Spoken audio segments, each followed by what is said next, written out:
All right. Chapter 15. If an audience likes you and your message less after the presentation they did before, what term correctly describes what has taken place? Explain. So basically, what has taken place is the boomerang effect.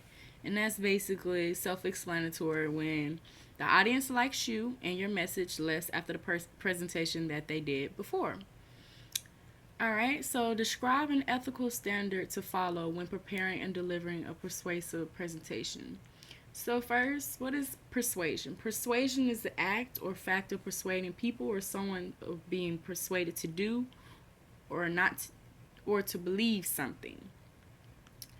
And the ethics of persuasion is widely considered unethical if it is for the purpose of a personal gain at the expense of others or for the personal gain without the knowledge of the audience. So, first, if I were to make a presentation and I was trying to present to people, I would first start by knowing my audience, knowing who my audience is, and the how my audience feels about the topic. And if I don't know, I would just basically want to know who my audience is so I know how to develop my persuasion piece. For example, if I know it's going to be to other students, that means those people are my peers, so I can find topics or ways to get my point across relating to things that my peers may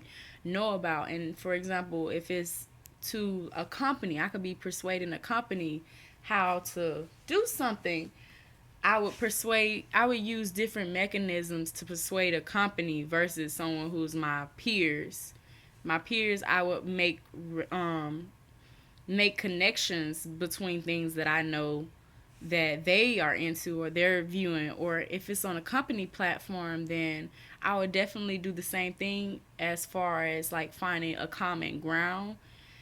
And then after I know my audience, then I will begin to basically explain to them my topic, my position on how I feel about it. And I would make sure that I address the other person's point, the opposition basically, and then I would